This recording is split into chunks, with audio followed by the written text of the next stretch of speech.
So what would NATO actually look like without the United States of America? Indeed, that's a relevant question right now, and that one most people would think they already know the answer to. Our news cycles are being dominated again by Trump's renewed threats and insults to Europe over their refusal to get involved in the Iran war, his war. Still, most of us would probably assume in such a scenario that NATO collapses, that Europe is exposed, vulnerable, unable to defend itself. But think about it harder, and that's not quite right, because the opposite assumption, that Europe could simply step in and replace the US in its entirety, is equally misleading. As usual, the reality sits in a far more nuanced, but also uncomfortable place. NATO without America wouldn't suddenly fall apart, but it also wouldn't function the same way, and most critically, in the way people assume. It would become slower, more fragmented, more uncertain, and in some ways, which I will come to in this video, more dangerous. Indeed, there is a twist here, because removing the United States doesn't simply make Europe weaker. It's more about that it exposes how much of NATO isn't really European in its essence in the first place. The real issue isn't about materialistic aspects, about whether Europe has enough tanks or soldiers. It's about this system, as always, be that political, industrial, technological, or even ideological, actually working together. And, well, if the US isn't holding it together, can it? So in this video, we're going to break down exactly this properly, not just what's in the headlines, but whether Europe can actually defend itself, what it would take for that to be achievable, and what NATO would technically look like when you remove the one actor it was built around. Let's get into it. This is the Global Gambit. How you going, everyone? Welcome back to the channel where we're focusing on NATO again because of the news cycles being so dominant and the fever around whether this could be the imminent collapse of the alliance. What would it actually take, therefore, for Europe to manage on its own without the United States? Indeed, this video is a little bit different as it's more of a hypothetical, based on research and projections that I have encountered whilst prepping for it. And there's also a cheeky little twist at the end. So do keep watching until then to see it. But before continuing, as usual, where do you stand on this? What do you think? Is NATO without the US even possible, or is it not worth thinking about? Let me know in the comments. Now, if it wasn't obvious, NATO isn't a equal alliance. It's built around that central pillar of the US. American satellites provide intelligence, they provide long-range airstrike capabilities, logistical movements for troop and equipment across the continent. American systems underpin missile defense, communications, targeting, and entire command structures. In fact, it extends into areas Europe still struggles to replicate at scale, be them space-based intelligence, advanced ISR, long-range airlift as it's known, and integrated command and control networks that are heavily staffed and designed around US personnel. Ramstein in Germany is the epitome of this. So when people say NATO, what they often mean in practice, or what people argue, is this American-led system with European participation layered on top. Now, some of you in Europe may well disagree with that and argue that certain countries have more input than it. But the point is that you remove that pillar of the US and you don't just weaken NATO, you fundamentally change what it is. And in some people's eyes, you might as well just start again. Now let's start with the low bar. Could Europe actually defend itself? Strip away power projection, expeditionary operations, global commitments and reach, and just ask yourself this. Could Europe, as a collective, as a continent, stop a major power from invading and permanently occupying part of its territory? Now, the answer is probably yes. Not because Europe is perfectly prepared, but because the bar itself is quite low. Russia represents the primary antagonist most people think of. And there is a twist, though, that Europe can probably avoid defeat, but still have failed to achieve security. What I mean by this is simply look at the geography. It does a lot of the work. Oceans separate Europe from, say, China and India or other major potential adversaries. Even the US would struggle to sustain some long-term occupation across the entire Atlantic. Add Europe's existing military mass, large-ish standing armies, capable air force, significant naval assets, and the idea of external power seizure and then holding European territory in modern times, uncontested, becomes extremely unlikely.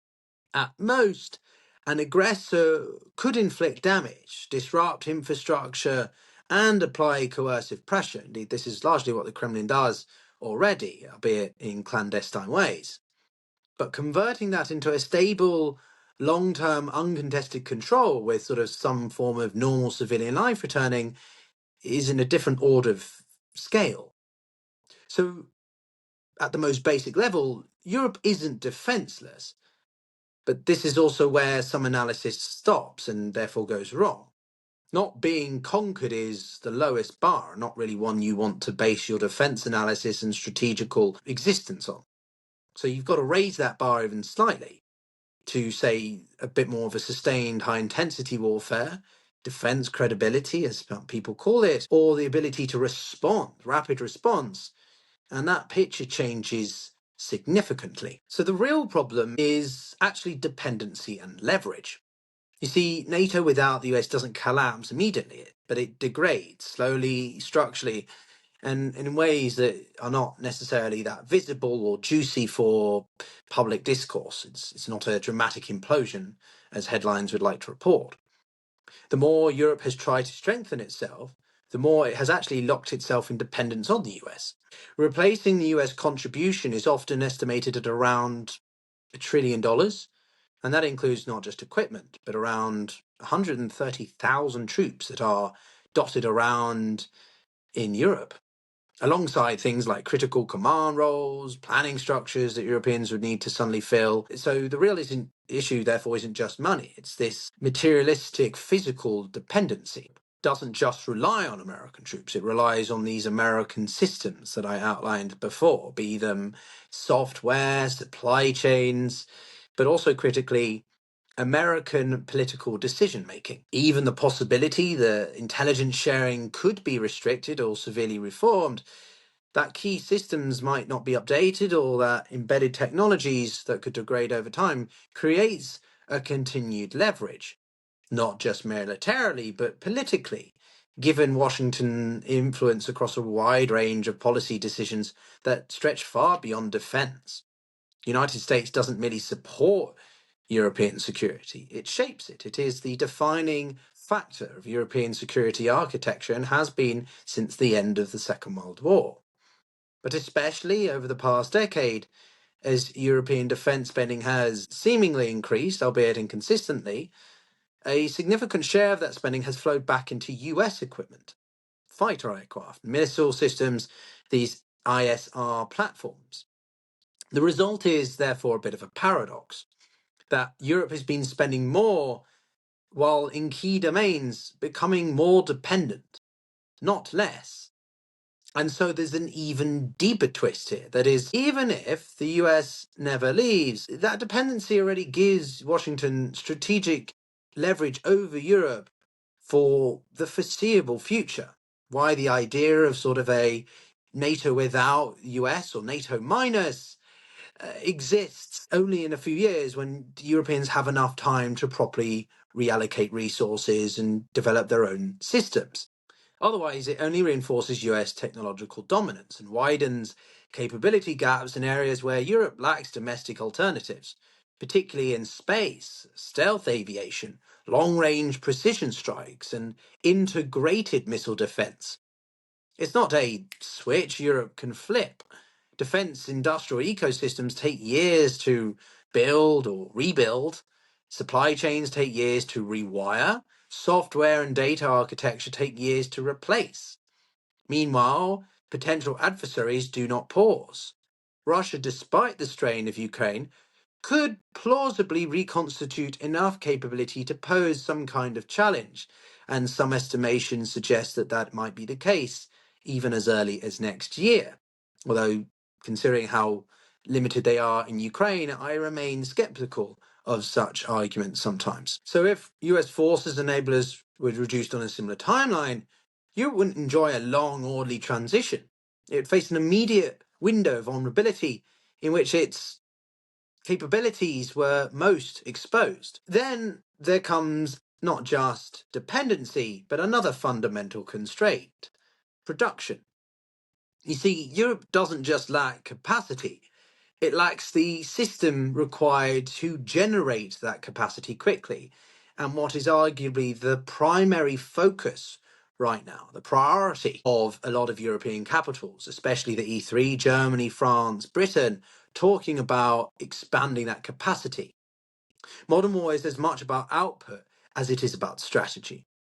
Europe already struggles to produce sufficient ammunition at speed to sustain high intensity conflict. That reality has been visible in Ukraine, and that's with US support cushioning the system, albeit in more recent months less so. So remove the US, and that strain intensifies. But this isn't just a munitions problem, it's a system wide industrial problem. Scaling output requires a clarity of demand, strategic clarity, financial capacity, and most crucially for Europe, given the dissenting views, coordination. Europe is uneven on all three. Defence firms need credible, long term demand signals to invest in capacity. Yet fiscal conditions vary sharply across member states. Some can expand budgets rapidly, like Germany. Others can't. They're maxed out or don't have the political capital to do so. Procurement processes are also fragmented. They can be slow or often ill-suited, with very little evidence so far of a major shift towards the kinds of technologies that have actually proven decisive, namely in Ukraine, to the technologies that are actually proving decisive on the battlefield, be them drones or loitering munitions, autonomous systems, electronic warfare, and resilient communications. Innovation exists. European startups and mid-tier firms are building competitive systems, but integration is slow because procurement authorities lack the tech. So what's missing are the practical mechanisms: prototype funding, testing infrastructure, direct links between startups and military units, and purchasing guarantees. Without faster pathways, innovations do not scale. Simultaneously, heavy reliance on components from the US, be them things like software stacks and subsystems, complements attempts to localize production. Even when Europe manufactures domestically, critical dependencies can persist and unfortunately linger further down the supply chain. Stop being so fast! Then there comes another twist here, which is that Europe could spend vastly more and still fail to produce what it actually needs in time. The result is a dangerous dynamic in prolonged, protracted conflict. Not a sudden defeat, but of course attrition. Stockpiles deplete faster than they can be replenished. Look at Iran and the situation on both sides right now. Replacement systems often arrive too slowly, industrial bottlenecks compound over time. And so wars are not decided only by the tactics, but by the throughput. And Europe's throughput, as currently structured, is insufficient for sustained high tempo operations, as it's called, without the United States. Indeed, I consider the logistical angle of Europe to be its biggest deficiency, more than, say, offensive or defensive capabilities. But there is a bigger fragmentation here, and one that I alluded to at the start. Even this, after everything I've stated, the core issue remains, though, fragmentation. Europe's weakness isn't that it lacks necessarily the power in certain areas, but it can't combine that power as it already has. Europe doesn't function as a single military system. It functions as a collection of national systems. Different tanks, different artillery, different standards, different procurement, different exports, and therefore different strategical visions, priorities. Even with the US acting as an anchor, a coordinating hub, this creates undeniable inefficiency. In Ukraine, the provision of multiple incompatible systems has created logistical strains, maintenance challenges, and training burdens that reduced effectiveness in the earlier phases of the conflict. European states were supplying around 10 different types of artillery systems, while operating over a dozen different tank models, compared to the far more standardized US approach. Remove the US as the central organizer, and this problem only gets greater. Who prioritizes across the alliance? Who allocates the resources? Who standardizes the system? Without clear answers, well, there's no tangible approach that can be implemented. Fragmentation inflates costs. Duplicative programs, production, divergent standards, airtime and maritime platforms, advanced systems being unnecessarily co-created in places. So fragmentation doesn't just weaken Europe, it slows the decision making at exactly the moment speed becomes decisive. So the ideas of a European army remain contentious and unrealistic. The challenge isn't conceptual, it's practical and requires alignment on standards, procurement, financing, and of course, command structures. Achieving that alignment is possible, but it's slow and requires a significant reconstruction of the European system as it is. Indeed, there is a credible pathway forward in theory. Europe is moving, defence spending is rising, and the ambitions in some cases push towards levels not since the Cold War. And after what's happening in the past 2 weeks in Iran, well, that's only going to intensify.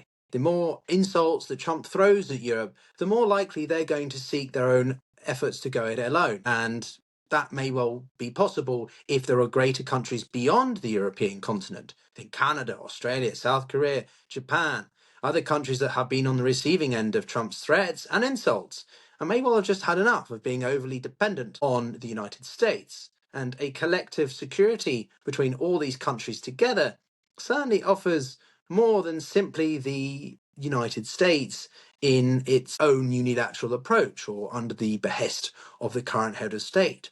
Could they all somehow band together and counterbalance against the United States? No.